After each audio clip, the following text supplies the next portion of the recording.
Good afternoon, Washington, D.C. Good afternoon. This is Tony Browder welcoming you to another edition of the Browder File Show. As always, I'm happy to be here, happy to have this opportunity to speak with you, share thoughts and ideas and interesting information. And yes, I'm here. I'm happy. I want to wish everyone a happy equinox. This past Monday was the fall equinox, which means that the Earth has tilted back on its axis. We are now moving in the northern hemisphere. We are now moving in another direction, tilting toward the sun or tilting away from the sun, which means that our days will get shorter, approximately 1 minute per day for the next 90 days until we reach the winter solstice, which is December 21st through the 24th. And during that period of time, during those 4 days, the Earth will begin to right itself on its axis and start tilting in the opposite direction.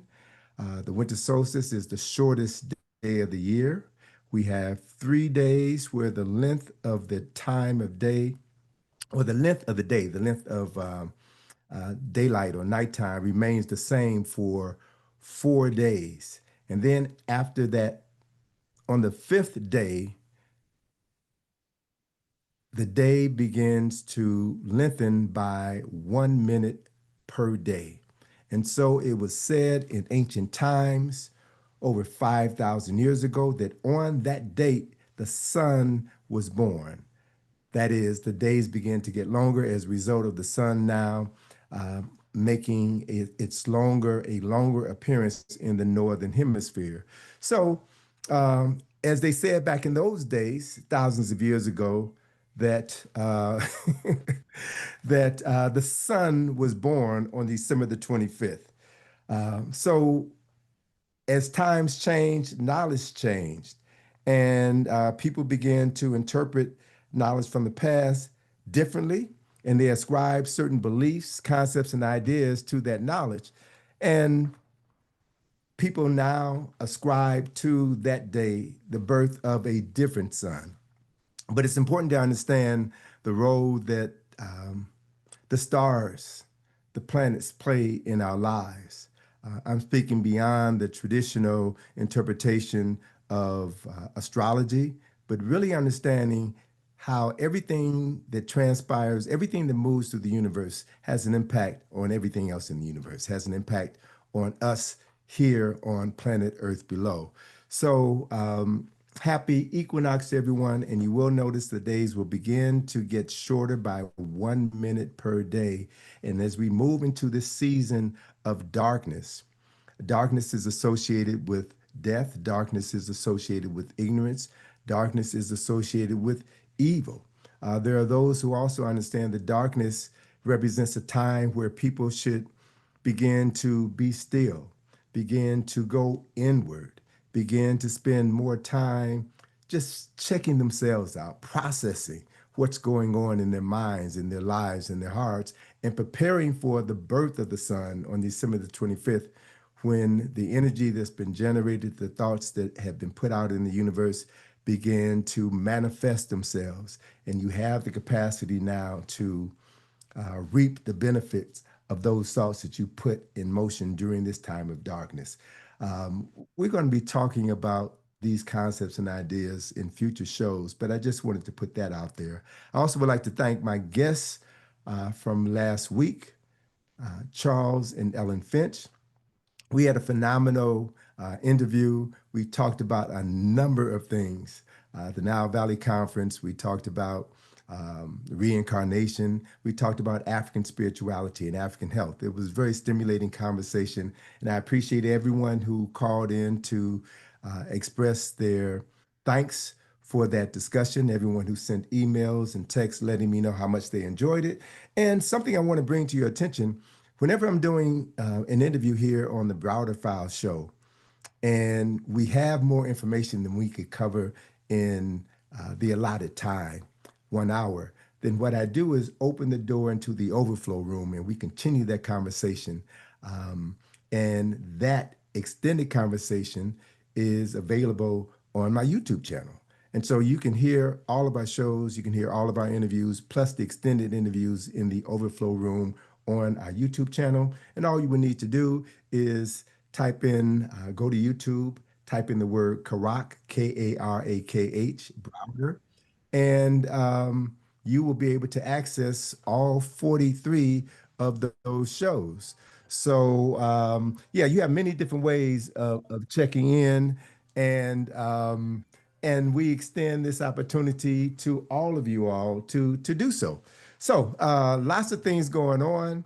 I My guest for the hour has just joined us. I want to thank Brother Kalechi for just reaching out to me and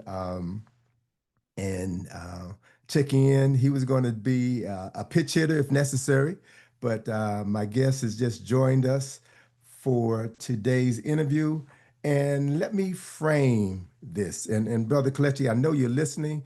So what I'd like for you to do is to call in at 5:50 so that you can share with our listeners information about the upcoming Founders Day activity this Sunday at the Thurgood Marshall Center for Appeal. So I'm going to extend an invitation to you, Brother Kletchy, to call in on air at 202-588-0893. And I'll give you some time to invite our audience to this year's Founders Day activities. So now that my guest is here and I can wipe the sweat from my brow, I don't have to pivot. I want to set up today's show by talking about the brain. Um, there's an accepted belief that the average person uses less than 10% of their brain. I never could understand that. I never could understand how anyone could be comfortable accepting the fact that they're using 10% of their capabilities. But we're going to talk about the brain today, different aspects of the brain, how we can get more out of it. And I want us to just understand what the brain is. The human brain weighs just 3 pounds, and it's only 2% of the average person's body weight. And scientists have been studying the brain for centuries, and yet they have no real clue, no real understanding as to how the brain really works. They know a lot about the physicality of the brain, but they don't understand all of its inner workings. They know, for example, that the brain contains approximately 86 billion neurons. And these 86 billion neurons collectively form over 100 trillion synaptic connections. And that process, and these synapses process information instantly. These connections form memories. These connections process everything you see, everything you hear, everything that you touch. And the memories you form deeper trenches in your brain and allow you to remember events that happened 5 years ago or 50 years ago. All of that information, all of that knowledge is stored in the brain. And so neuroscientists at one time believed that the brain stopped making new neurons, these components within the brain that communicate with other components within the brain and allow you to exchange and store information. They believe that the brain's capacity to develop new neurons stopped at a certain age. And if a person, God forbid, had a stroke and portions of their brain were damaged, then those portions, those damaged portions of their brains could not be restored. But now there's new understanding of the brain, new knowledge of the brain, information about the brain has literally emerged out of the shadows. And neuroscientists now know that synaptic connections can reorganize themselves over time as needed. This phenomenon is referred to as neuroplasticity. And this process enables the brain to adapt, to learn, and to recover from injuries. So I want you to consider some of these stats when it comes to the power that's stored within the brain. A single DVD can hold 4.77 gigabytes of information, which equates to approximately 2,000 high definition photographs. That's a lot of information. That's a lot of data. But do you know how many DVDs it would take to store the estimated memory within the average human brain? If you took a stack of DVDs and stacked them one on top of the other, to equate the amount of memory that can be stored within the brain, that stack of DVDs would reach from Earth to the International Space Station. That's a distance of 254 miles. That's more than 330 million DVDs stacked end to end on top of each other, which would contain enough space to store 660 billion high definition photographs. So we store millions of gigabytes of data, of information within the brain, images, memories, lifetimes of knowledge that we've accumulated over throughout our education, skill sets, languages. All of this information is stored neatly and categorized neatly within this tiny little space within our brain. So modern technology requires warehouses to store the equipment to store this much information.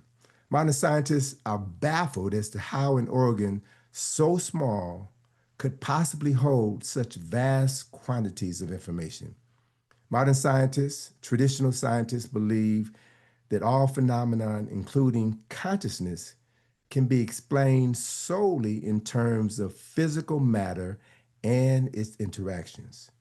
Traditional scientists believe that consciousness, what we think and how we think, is a byproduct of physical processes, the activity of neural networks, along with other chemical processes within the brain, store information. But fortunately, there's a new breed of neuroscientists who believe that consciousness was not created by brain processes. There are those who believe that consciousness exists outside of the body and beyond the brain, and that people with exceptional talents, people with exceptional abilities, have the capacity to tap into an unlimited reservoir of knowledge that exists outside of the brain, outside of the body, but within our universe. There's a quote I want to share with you that I read maybe 15 or 20 years ago, and that has always stayed with me and is relevant to the conversation that we're going to have today. This quote says, and it's from John Anthony West's book, The Serpent in the Sky, the High Wisdom, the wisdom of ancient Egypt. And he says that the brain developed in order to receive and apprehend those aspects of universal consciousness necessary for a person to perform foreordained tasks. Just as a radio does not generate radio waves, but receives radio waves that are already there, the nature, the nature of consciousness determines the structure of the brain. So, in other words, our brain is a device that was designed in order to access information that is accessible beyond our physical being. So, we're going to talk about the brain today. We're going to talk about science and other mind expanding topics with my guest today, a brother who is truly qualified to talk about these subject matters, one of the most gifted persons that I know. His name is Hunter Havlin Adams the third. So Hunter, welcome to the Browder File Show, and it's good to see you, my friend. You're muted. You have to unmute yourself. Please unmute yourself. Let me see that red slash arrow on your microphone go off so that we can bring you forward and begin our conversation. It's off. Hunter, welcome to the Browder File Show. How Hey you doing, my man, friend? what's going on? Thank you for having me. Yeah, Uh, you what's going on, man? It's good to see you hey, again. I'm sorry, man. Microsoft decided that they wanted to update Windows 11 as soon as I turned on my computer. Yeah, but that's happened to me a couple of times, and it's not fun. No, But thank you. I'm glad you were able to get everything worked out, and I've been looking forward to having you on the show, man. I've been Because looking forward to being here. I mean, this is the day before a very special day, which you are aware of, which we'll come to later on. yeah, yes, indeed, indeed. And this day is special too because all this month I've been talking about the Nile Valley Conference that was held on the 26th through the 30th in 1984 at Right. um, at King's Chapel in Morehouse, and you were Right, one of the presenters at right. at the conference, and you talked about your topic dealt with science within the Nile Valley. And again, it just reinforced how much respect I have for you and your vast scope of knowledge on a number of topics. But you were just in DC a couple of weeks ago, attending a Black in Neuro Conference at UDC.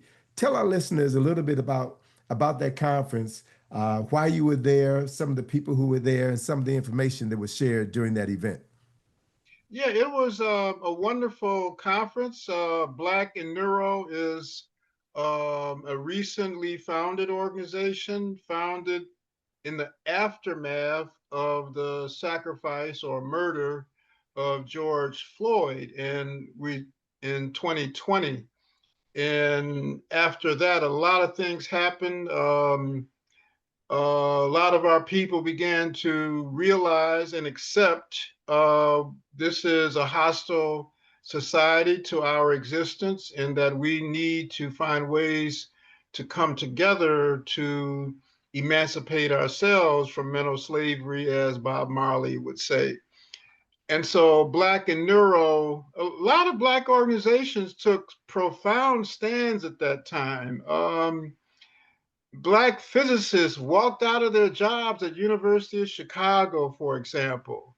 A lot of things like that, because people are really fed up. And the irony is, given the current political, rhetorical climate, we're coming back to a similar time in that people are realizing that we really have to come together, but we have to come together around something. We have to come together around a shared social theory of life. That's really important. That's one of the things, as you well know, that's missing in all discussions about pyramids and temples of the Nile Valley, because those people, our ancestors, had to have a way of life, a social theory on how to organize, how to have pro social connectedness, right? That lasted for at least 3,000 years, A right? minimum 3,000 And years. that was called, eventually was known as Ma'at. So I've been on a campaign for decades that we need to reimagine Ma'at or Ma'at for today, for these circumstances. That, and I'm going to come to Black and Neuro in a second, because everything is not working. Hmm. It doesn't matter what religion you belong to, what faith tradition, what philosophy you hold, whether it's capitalism, socialism, Marxism, none of those things are working for us today, and even for everyone else, except So maybe let me ask some you a folks. question, Hunter, before you continue. You mentioned the word Ma'at. Can you just give our listeners a brief overview of what Ma'at is, what those principles or concepts are, and why they were so important 5,000 years ago? Very good. Ma'at, uh, Obinga has a lot of definitions. A lot of people have lots of definitions. And there's no single English word that it can be translated to. It could be translated as a philosophy of life. It could be translated as a way to do politics or ethics or morality, a moral ideal, something that you want to um, strive to maintain. Some even say that some or all of the Ten Commandments from the Hebrew tradition were derived from something called the Declarations of Innocence. And these were declarations that were said by an individual not only in his or her behalf at death, but during life, right? The text says, I do not murder, I do not lie, I do Mhm. not steal, and so forth and so on. Not thou shalt not. Exactly. And that's an important distinction. It A means very that important people have distinction. been socialized to know that these are things that would not benefit the development of any society. So you were socialized to know that there are certain behaviors that are expected of you within a civilized nation.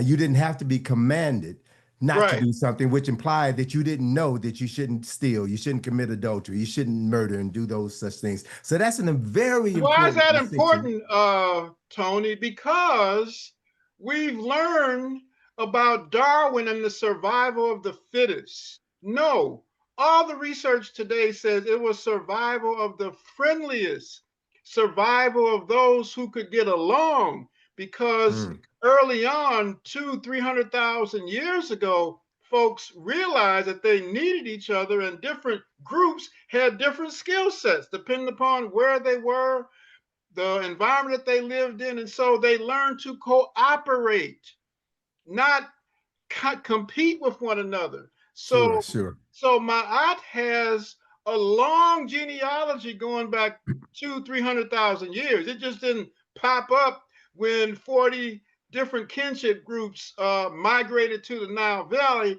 after the Sahara dried up around 6,000 years ago.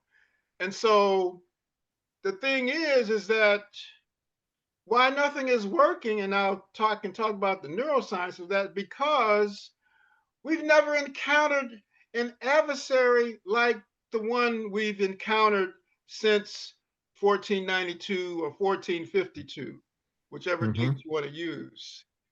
So folks had ways that they engaged in conflict, engaged in war with other neighboring groups, but they had never seen an adversary as cunning, deceptive, callous as the one that came down from the north.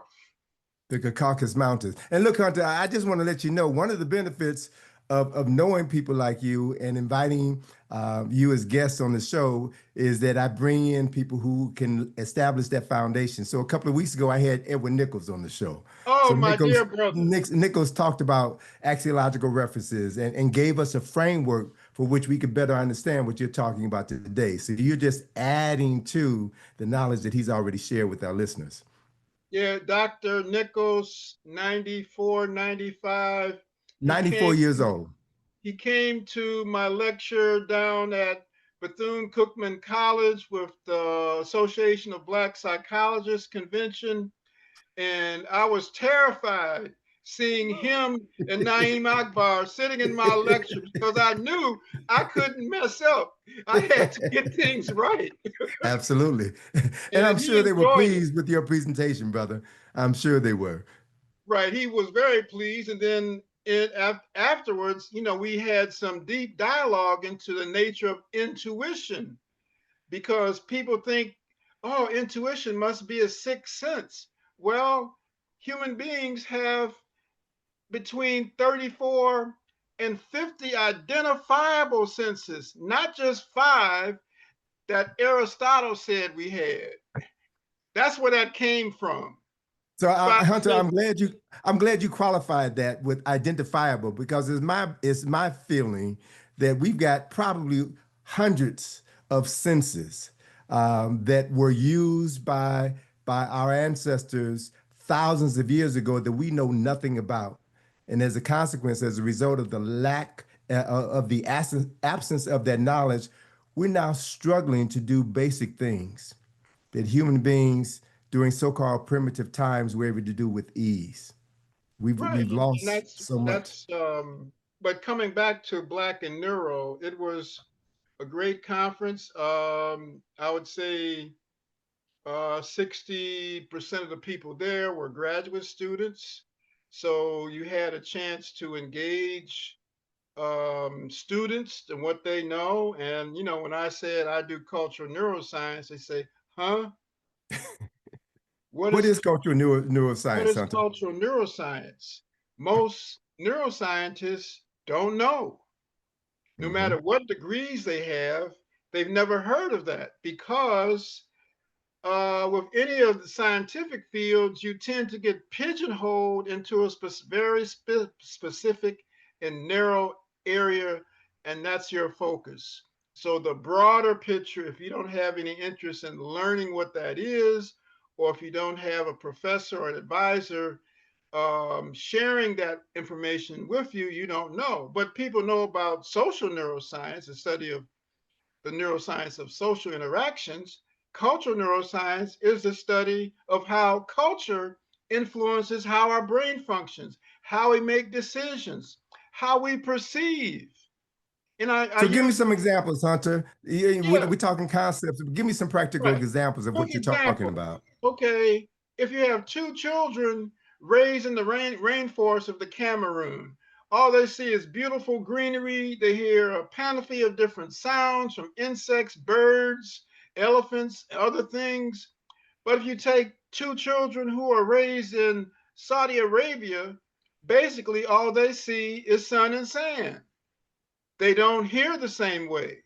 They don't see the same way. Mhm. If you take two children who grow up in Indonesia on one of those islands, their homes are on stilts, but they can learn how to hold their breath for maybe 5 minutes underwater, right? So their entire physiology has adapted to that environment and the tasks that they're trying to accomplish. But if you take those children from Indonesia, bring them to Saudi Arabia, they won't have a clue. It'll take them months for their entire nervous system to adapt to that new environment.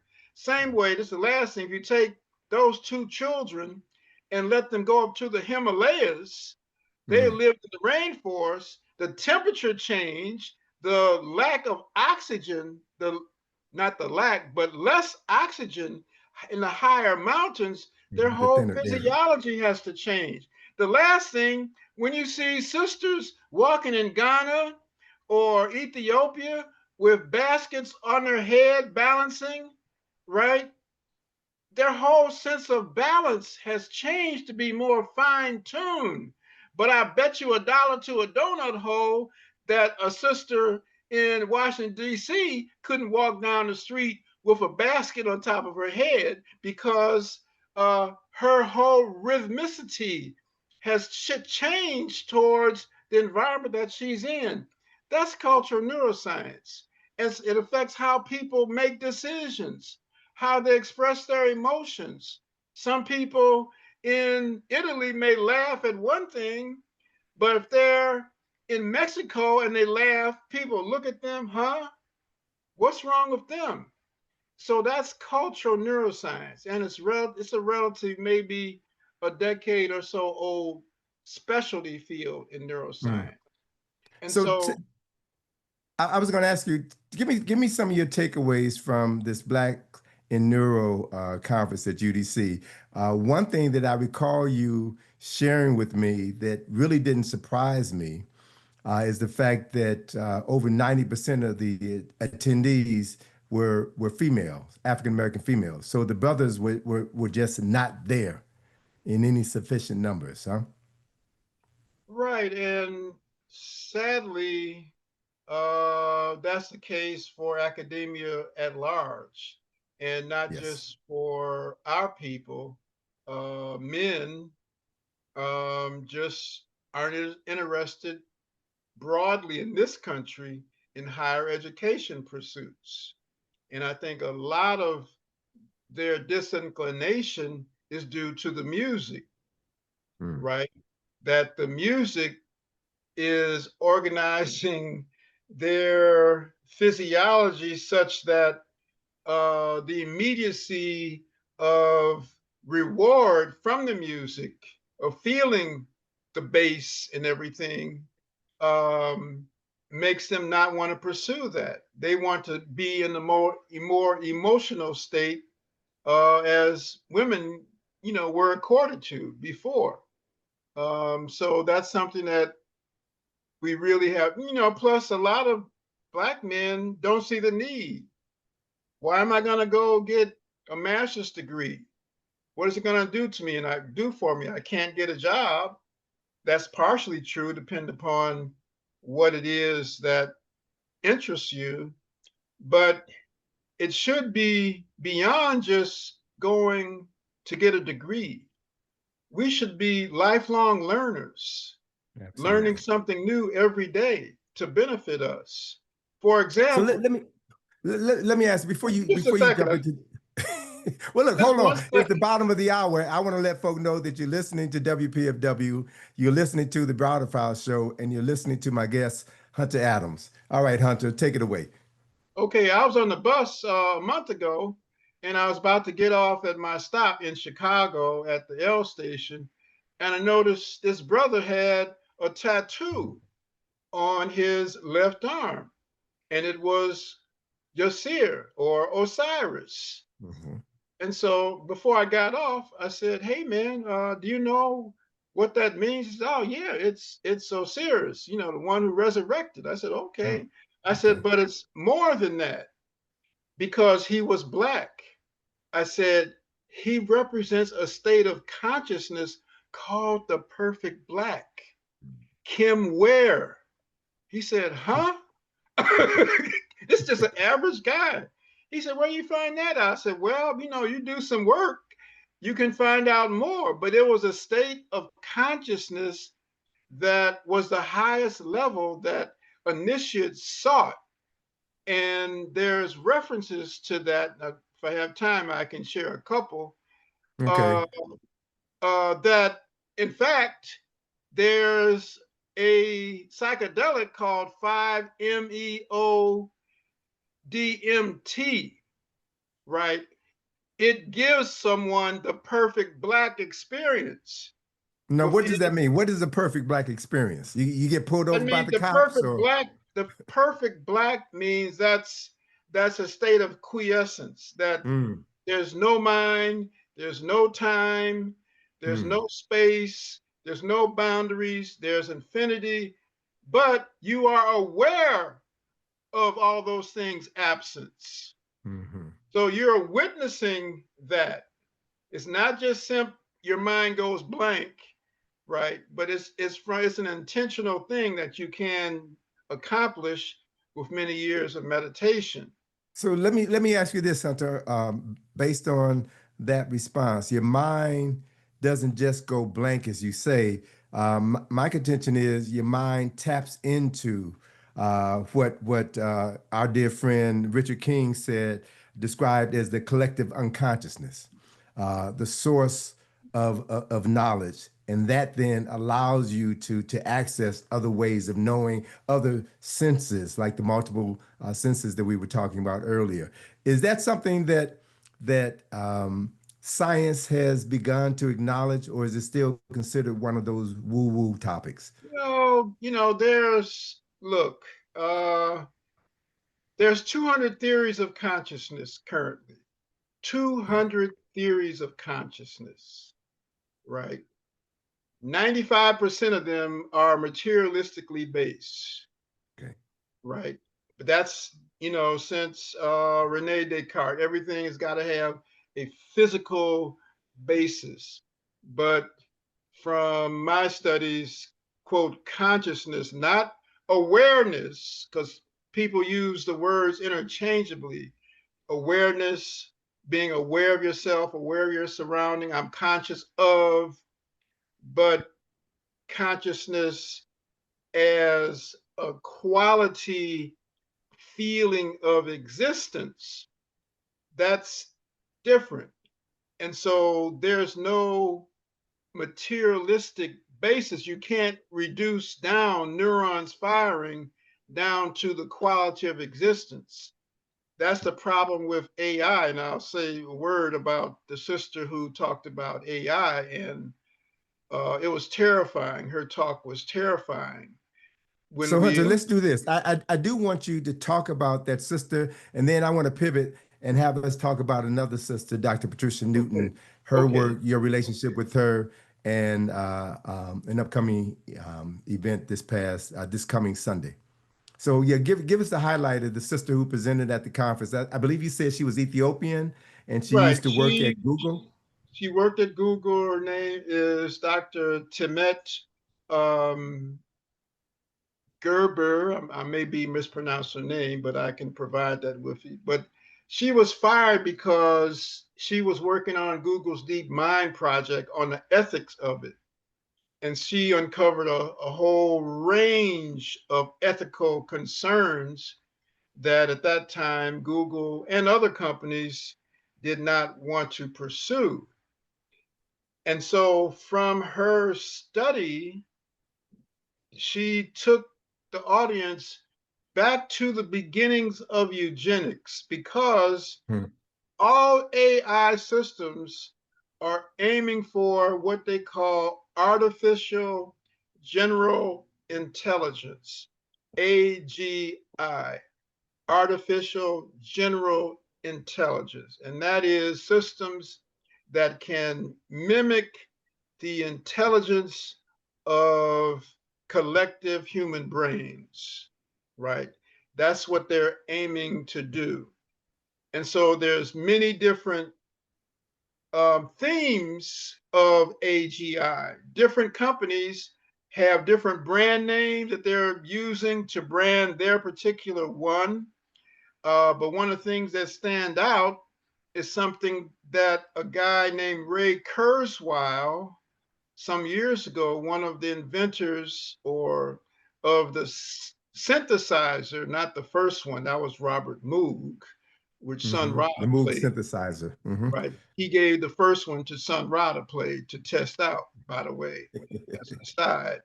But Ray Kurzweil said we are entering or have entered the age of spiritual machines, right? That's an oxymoron, right? Some years ago. And we are approaching the singularity when there will be a merger with humans and machines, a philosophy called transhumanism, Yeah. right? And that's coming within 5 years now. Yeah, This is we've had what they, conversations about that, and you talked before about the dangers of that, right. by having the danger of having people like Elon Musk and these racist technocrats who don't Peter Thiel. care, and Peter Thiel, who care more about machines than they do about human beings. No, no, no, no. Yes, but underlying that is eugenics. Okay, It's a so cover for eugenics 2.0 like we've never seen before.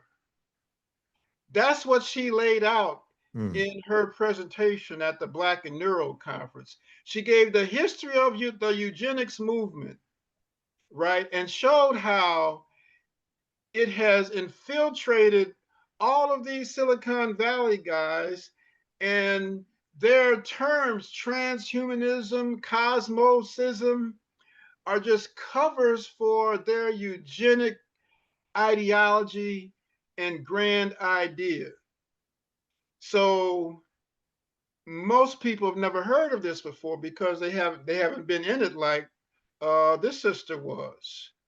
And so that was the most disturbing thing when she gave the data, when she did the tracking back of ideas back to the 1920s of eugenics. So people talk about, quote, white supremacy, and I've always had problems with that term hmm. that was invented in 1854.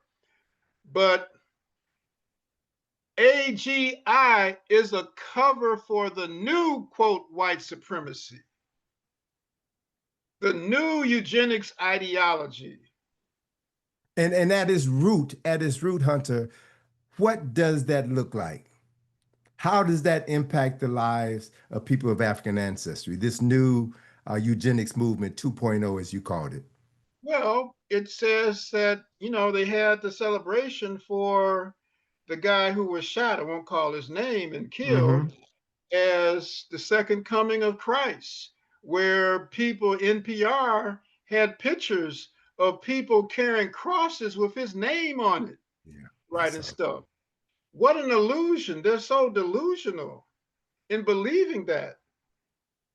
And so their idea is that we should not exist. That's the challenge. And so whoever comes up with a better understanding of consciousness, that will set the tone, the philosophy for this new eugenics movement, AGI. Okay. That's So look, why, let's do this.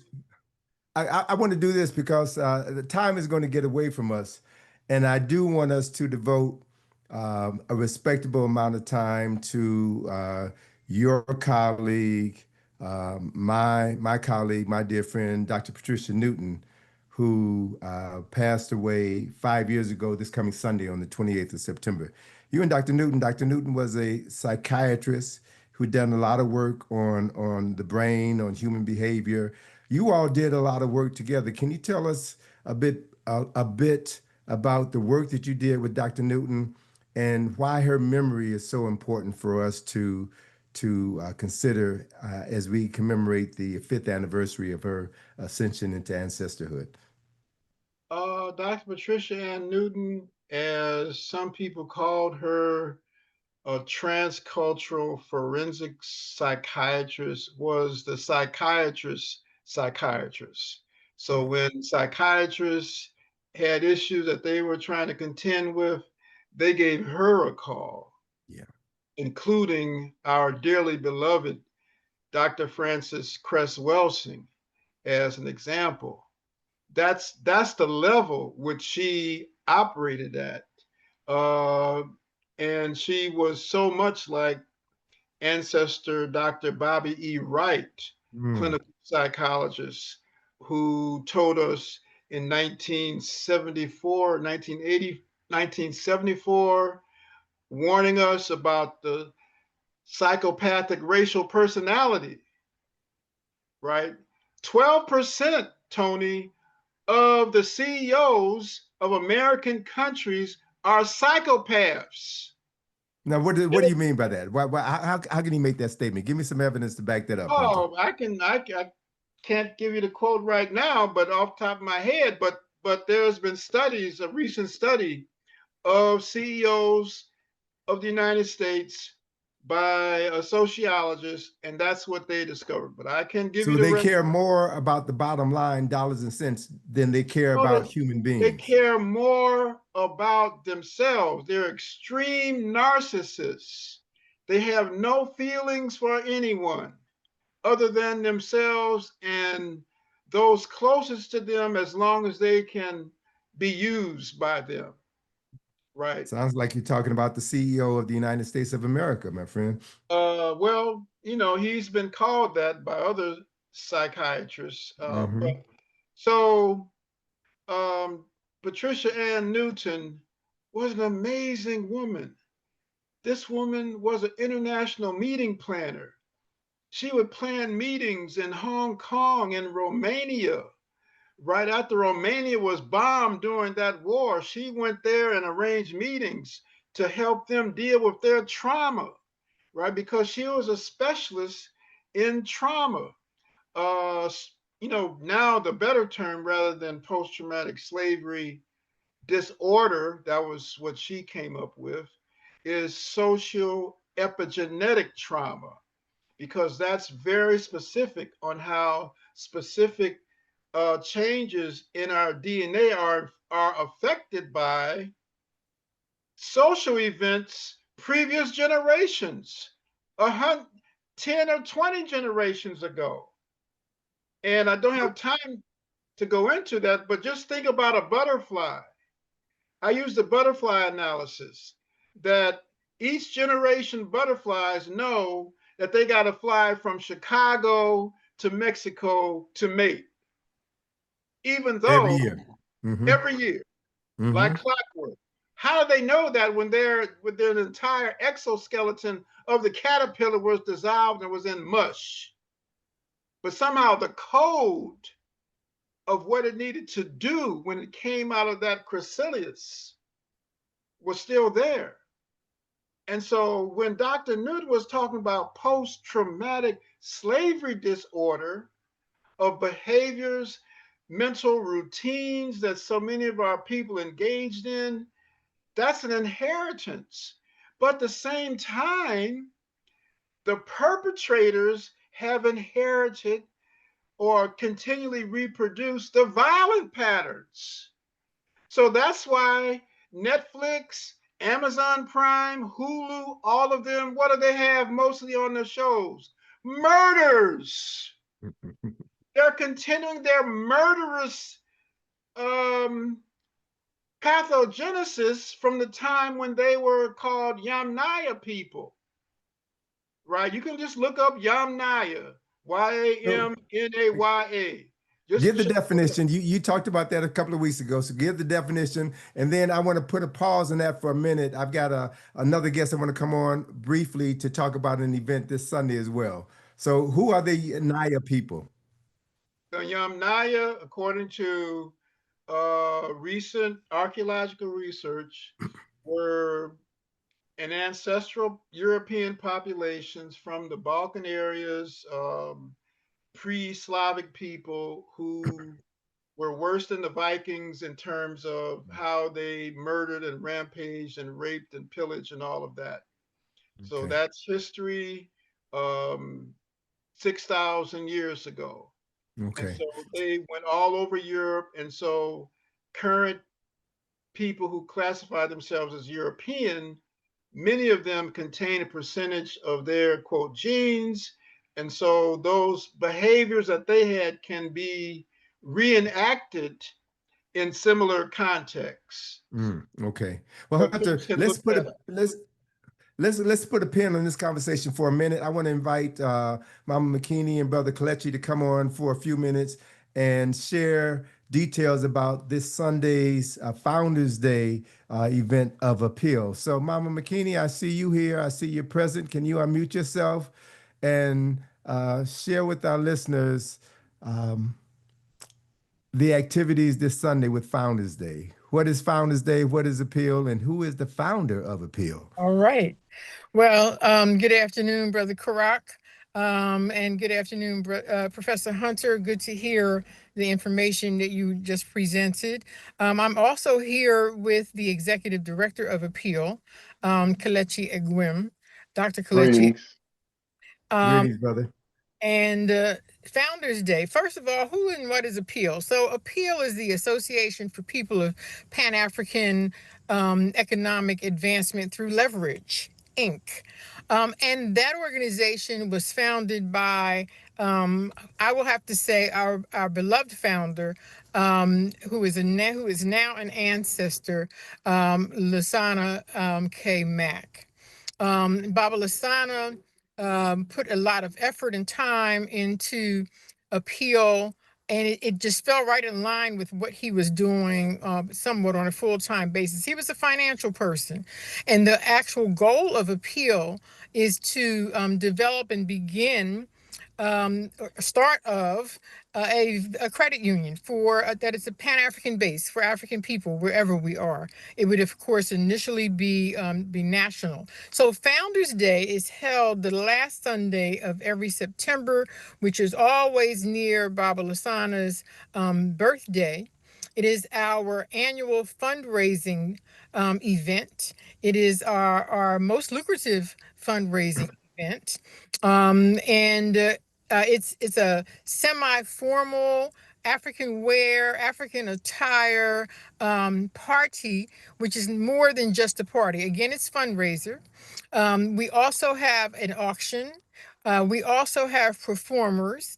We also, of course, celebrate the various parts of Appeal. We celebrate the progress we've made over the year.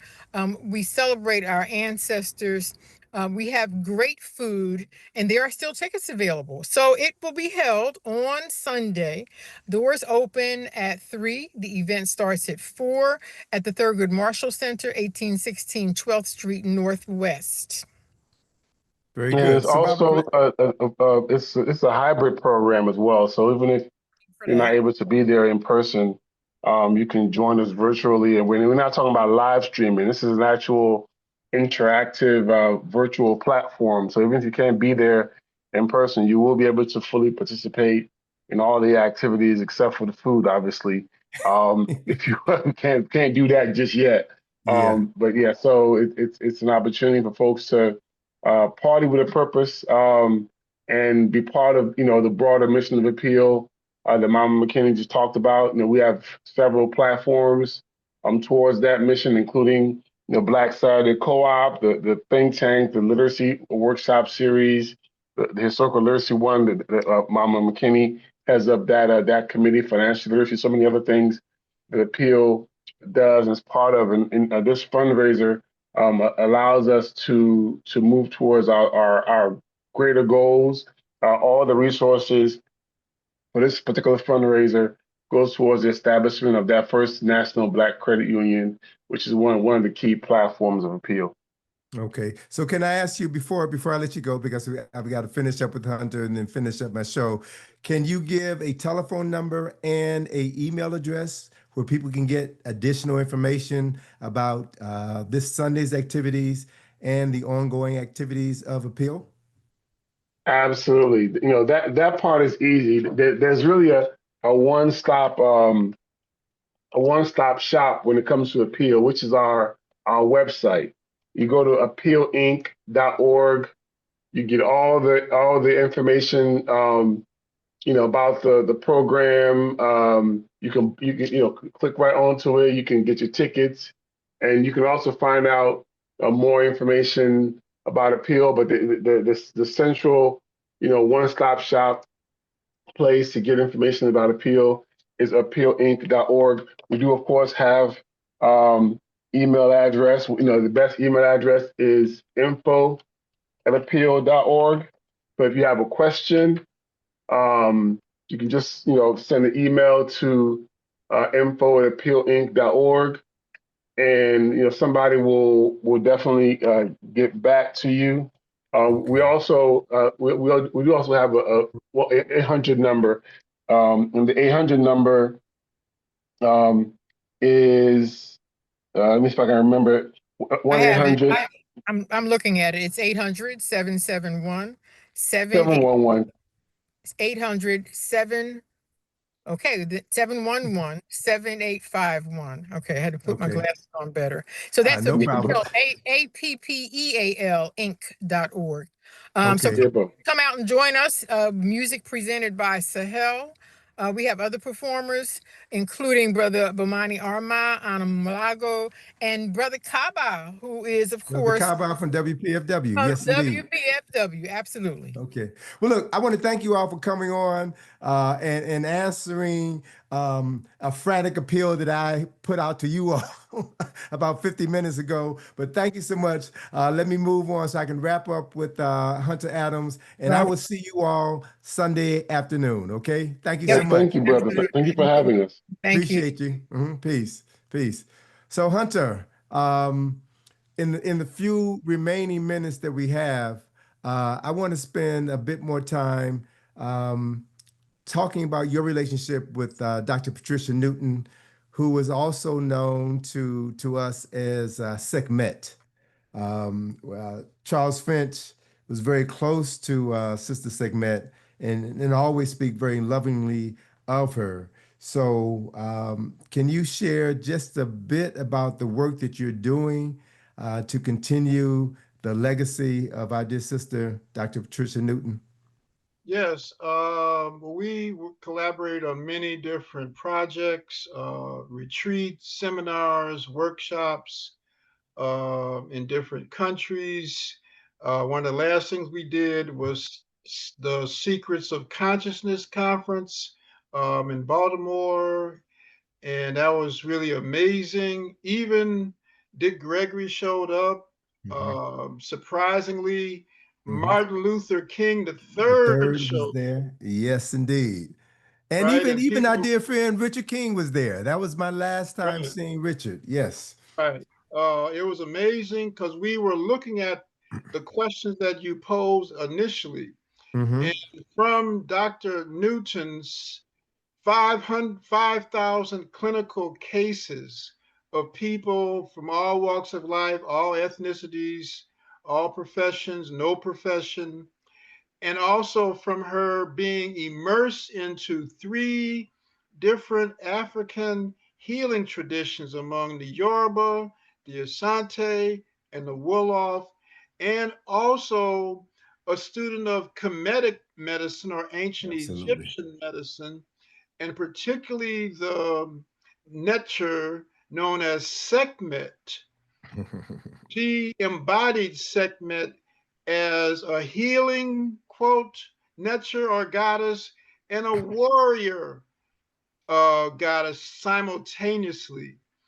And from that skill set, she attempted to build a medical school in Ghana, actually did build it, Sure. that merged traditional medicine and Western medicine. But unfortunately, she made a transition suddenly 5 years ago, and her medical school was sold to the Presbyterian Church. Yeah. But the So last look, thing, there's a sister, Ismira, who worked close with Sedmet, who is right, trying to remedy that situation. But right. look, Hunter, our time is just about up. I'm going to have you back so that we can continue our conversation about the brain, about consciousness. I didn't get a chance to ask you about epigenetics in more detail. I didn't get a chance to ask you about the red nucleus. So we are going to have you back, and we'll And the do a deeper mosaic dive. self model. That's one of the most important things that we worked on together, because the Okay. self is not a thing, it's not an illusion, it's a process that develops throughout our entire life. And that was something that you presented at the recent Blacks in Neuro Conference, correct? Right. And the Black psychologist, and it appears that I'll be traveling overseas to present the same thing, and I'll hold that for the next time. Okay, great. Well, look, we're going to have you back, and we also need to discuss your forthcoming book. But Hunter, my friend, thank you so much for joining us today on Thank the you Browder for File inviting Show. me. Oh, you're welcome, my brother. You're welcome, quite welcome. And so I want to thank all you listeners for just sharing with me your response to the shows and the guests that we've had on the show. This past Sunday was the 21st of September, and of course, I received texts and emails from everybody who wanted to inform me that Earth, Wind, and Fire was going to be performing before the some television program that was going on, and they were acknowledging Earth, Wind, and Fire for 50 plus years of music, for creating a song that has captured the hearts and the memories of so many people. That's Do You Remember the 21st Night of September? So it's great to see that my group was honored on the day that represented the song that's so important to all of us. So that's why I leave you with Maurice White, reminding you that it's all about love. This is Tony Browder, thanking you for listening to the Browder File Show and asking you to tune in to Sojourner Truth coming up next at 6 o'clock. This is Tony Browder, and I'll see you next week. Peace.